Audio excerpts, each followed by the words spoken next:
So here is an example on finding the posterior mean using the prior mean and the standard deviation, specifically speaking the posterior estimate, not the mean rather, estimate.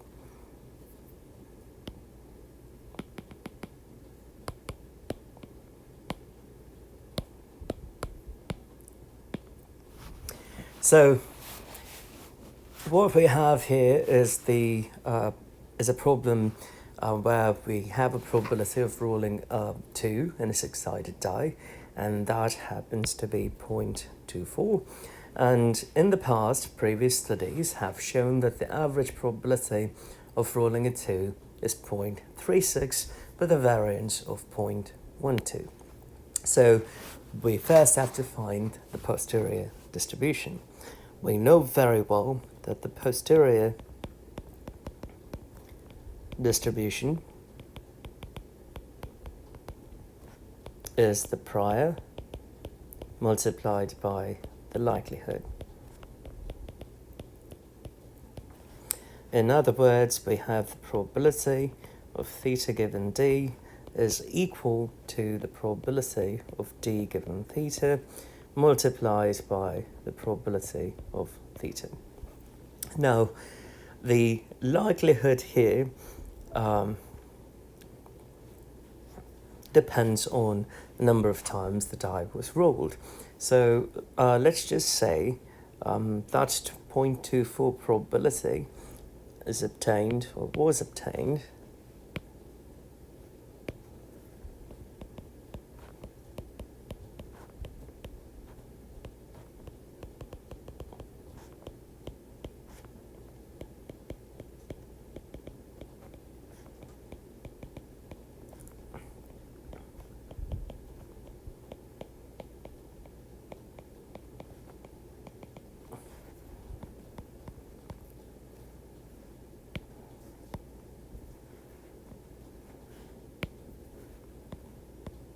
using 30 independent die rolls.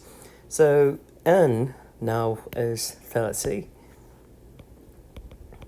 and y is simply 0.24 times 30.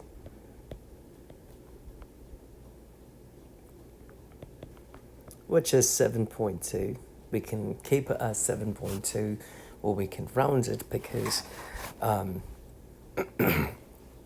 we're going to use it in a beta distribution anyways.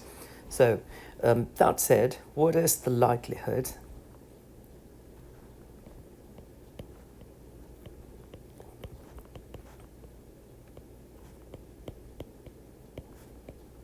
that is our standard likelihood for a problem of this sort, and we know that theta in this case is the probability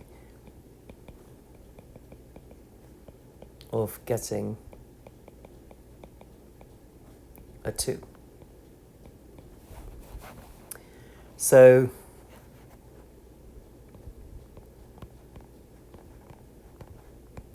simply equal to theta raise 7.2 times 1 minus theta raise n, which is 30, minus 7.2, which would give us theta raise 7.2, 1 minus theta raise 22.8. So that is our likelihood function. So we know in a problem like that, like this, the prior is a beta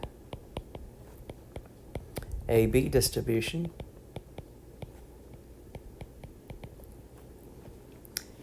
So if we knew the value of A and B, then we can find the posterior probability. So prior of theta is equal to theta raised e minus 1, 1 minus theta raised b minus 1, divided by beta a comma b. So this would mean the posterior theta given d would equal to theta raised 7.2, 1 minus theta raised 22.8, multiplied by theta raised a minus 1, 1 minus theta raised b minus 1, divided by beta of AB.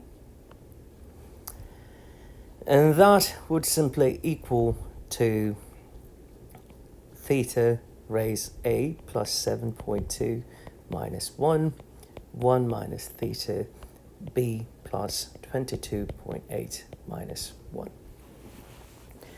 Now, we know the denominator here would simply become beta a plus 7.2 and b plus 22.8 because of normalizing of the density.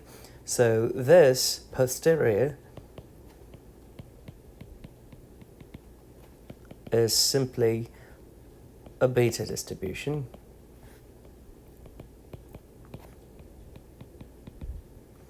And here we have the posterior a to be a plus 7.2, and the posterior b is b plus 22.8.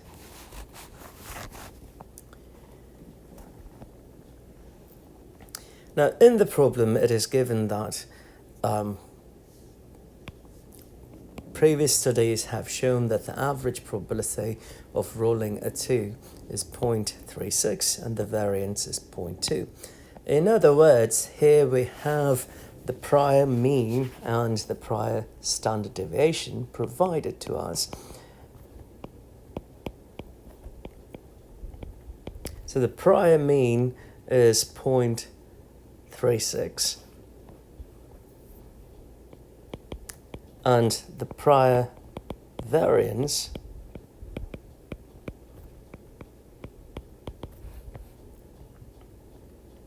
is 0.12. Now we just have to find A and B. And mind you, the value of A and B here are for the prior distribution, not the posterior distribution. I've called the parameters A and B for the posterior as A post and B post. So in the previous video, I have derived A to be equal to mu times mu over sigma squared times 1 minus mu minus 1, and B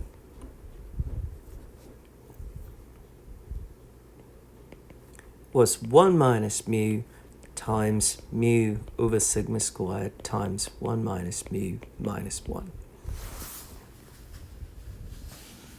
So we have mu as 0.36 and sigma squared as 0.12.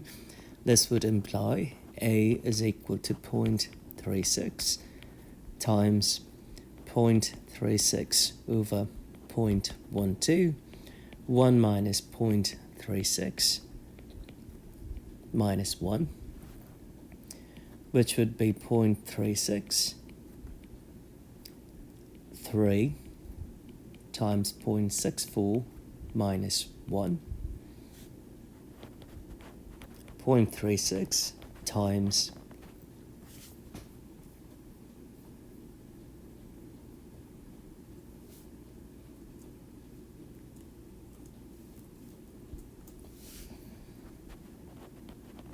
3 times 0.64 is 1.92 minus 1, which is 0.36 times 0.92.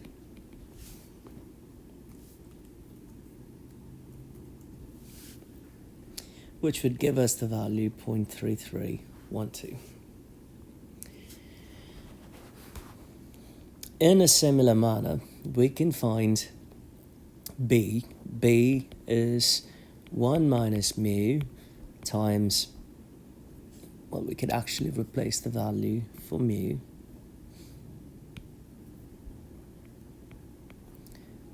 0.36 over 0.12 times 1 minus 0.36 minus 1, which would give us 0.64 times the same calculation as 1.92 minus 1.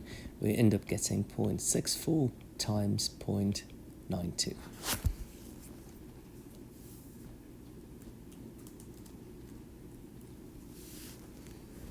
And that ends up being 0.5888.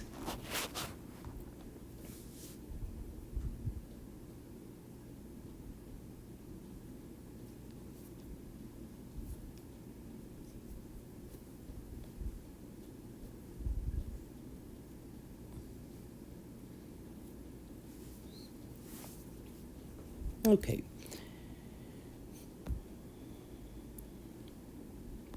So now we have the values of A and B. This would imply the prior distribution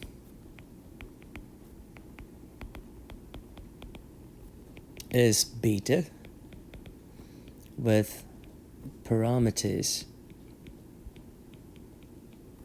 A equals 0.3312 and B equals 0.5888. And we also know that the posterior distribution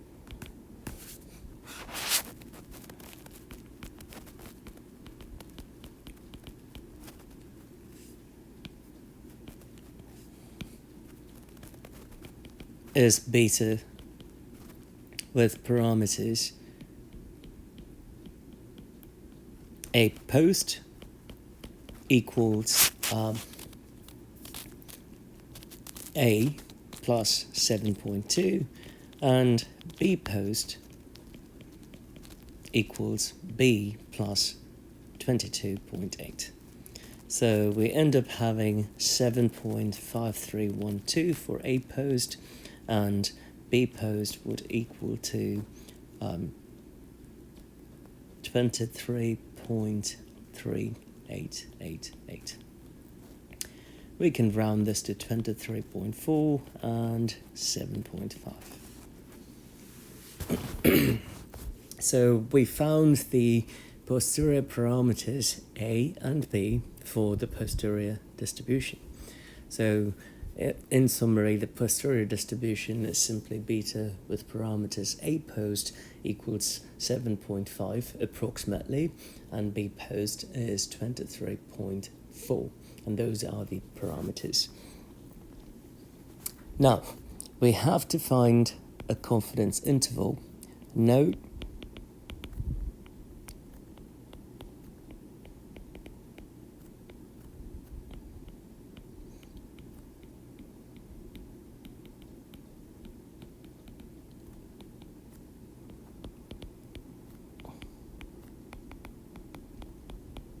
there was a slip in terminology. I meant to say credible interval.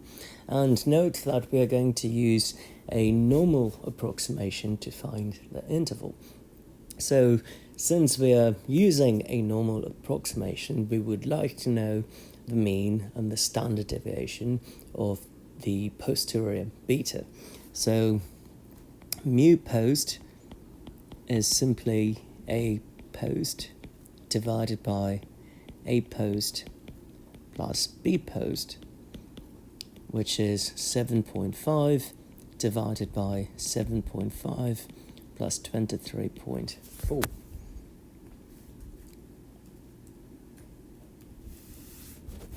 And that comes out to be 0.2427. And the variance is the posterior A multiplied by the posterior B divided by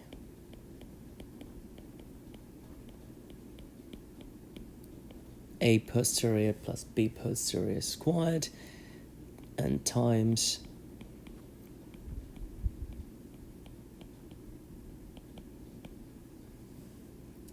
so sigma squared for the posterior is simply 7.5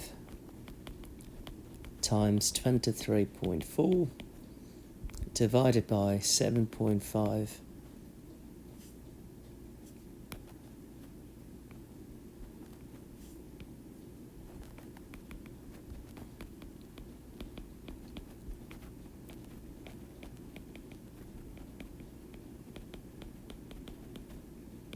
plus 1.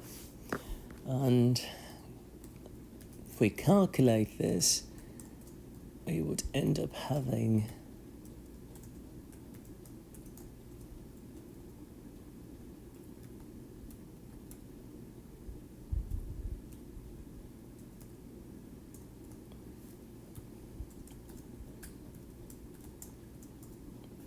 0.00576, we'll just call it 0.0058.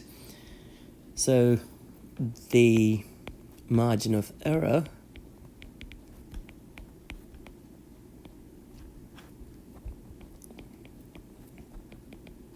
is E equals 2 times 0.0058, which is simply the variance of the posterior estimate.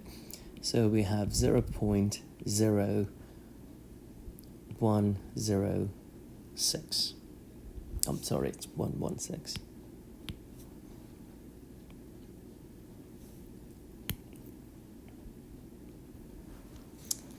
So we simply have to add and subtract this value to mu post. So the 95% high density interval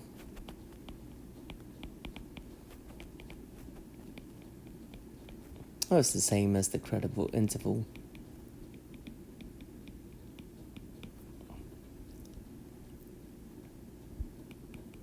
Is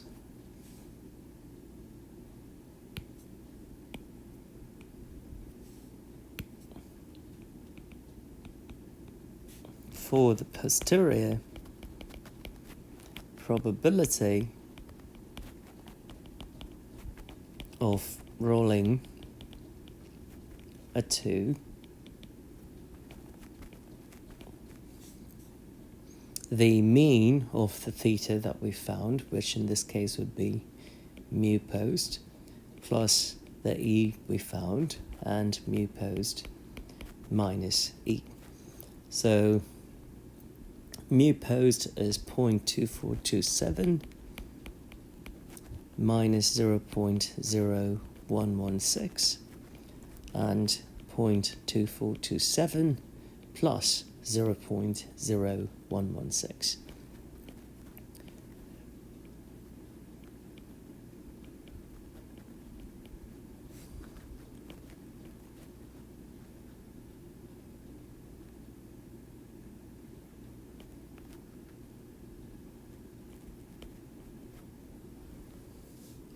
So we can conclude that the probability of rolling a 2 in this six-sided die is going to be between 0.2311 and 0.2543. This is in contrast to simply looking at the data, which simply states us that the probability of rolling a 2 in the six-sided die is 0.24. But since we have prior information that says that on average this particular die has a probability of 0.36 in rolling a 2, and it also has a variance of 0.12, we're going to make use of the prior values here, the mean and the variance, to find the shape parameters for that beta, and eventually we make use of the parameters A and B for the prior distribution, find the A's and B's of the posterior distribution, and that would help us find the mean and the variance. And using the mean and the variance, we'd simply find the margin of error. I did make a slight mistake here. It's a good thing that I noticed. This has to be the standard deviation, not the variance. So let's quickly fix that. So it's the square root of 0.0058. And the 2 is a 2 because we're using a 95% interval. So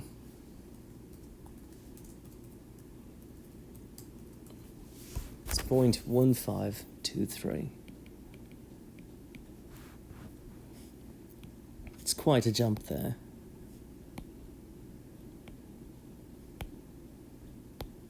So it's 0.2427 minus 0.1523 and 0.2427 plus 0.1523, and that would give us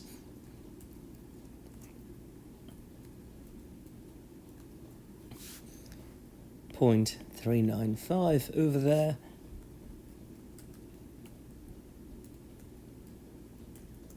and 0.0904. So we are going to say that there is a 95% chance that the probability of rolling a 2 for this particular die is going to be between 0.0904 and 0.395.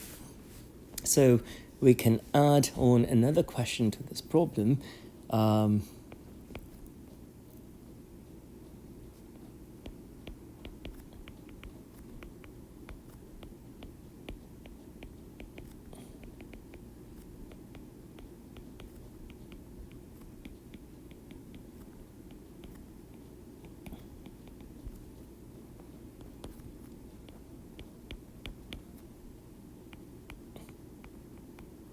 So we would like to know the chances that the value of the estimated theta is at most 0.45. Now, even before you start the problem, we should know that we have an interval, and that tells us that the value of theta is likely to be between 0.0904 and 0.395, and we are pretty confident about this.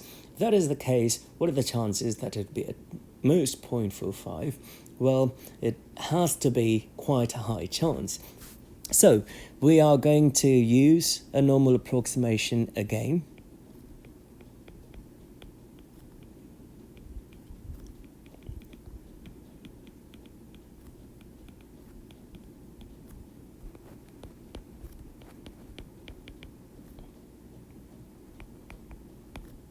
So all we are trying to do is find the probability that theta is going to be less than or equal to 0.45. And since we are using a normal distribution,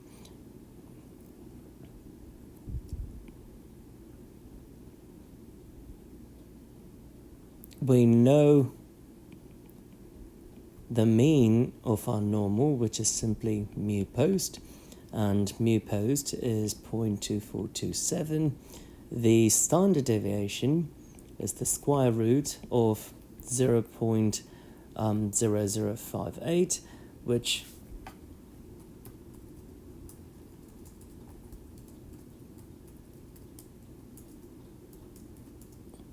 .0761. So we have to use a TI-84 scientific calculator to find this probability. We know we can use normal CDF, and 0.45 is somewhere over there, and it would correspond to that area. So normal CDF, negative E99.2427, excuse me, should be 0.45, because that is our value we are looking for. So 0.45 and mean, which is 2427, and 0.0761. So that would be the starting point. This is the ending point, and that those two values are mu post and sigma post.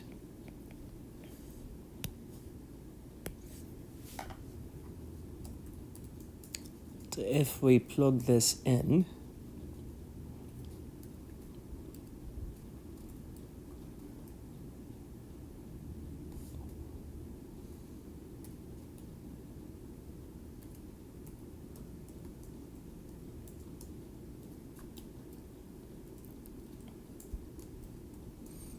we get 0.9967, and that has to be 27.